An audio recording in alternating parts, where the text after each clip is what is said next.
Ka Jingpule na Kitab Banyngkong jong Syiem. Haka por bau David unyap kalajan ulas neng yu Solomon ukhun jong uong.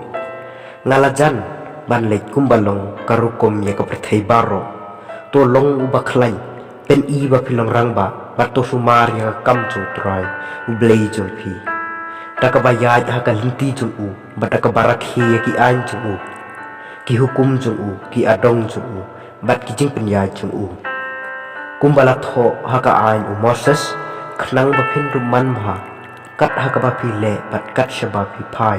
bau try unduk pen schem ye ka ktin jumbu ka ba ula kren shaphang junga da ka ba ong naraki khun jong phi ki fikir ye ka linti jong ki bat ki yai hakmat junga haka hok tak lut jong ki baro pada ka mensim jong ki baro te phin amdo ye ubriu na ka benta ka khet ka Israel bat David Lait-Ia bat ki kapat men jong bat latep yu haka nong ba David te ka por ba David ulasin syar lor ka Israel kalalong saw peu snem bat ulasin syar new snem ha Hebron bat lai peu lai snem ha Jerusalem kumta Solomon ulasong halor ka khet David ukpa jong bat ya ka jinglong Syiem jong la penskem triang kaktin jong try.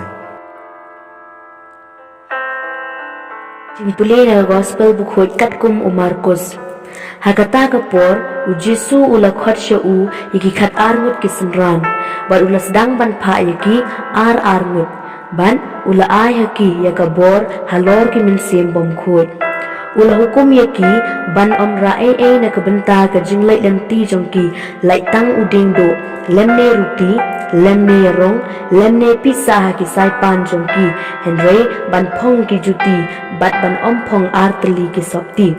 barula ong haki haba phirung hakawe ke ying to sa hangta hado bapindami no nangta balada kano ka jaga kampriang sneu bhai phi bat ki breu kimtre ban sangap yapi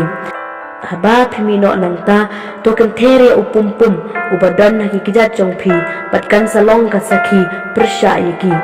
kumta kilalet bat kilalat ba ki breu ki dei ban kala ka bamut kila be bon ki ksoi bat kila pensle da ko umphnyang ya bon ba ki bapang bat kila pen ko yiki kane ka gospel jong try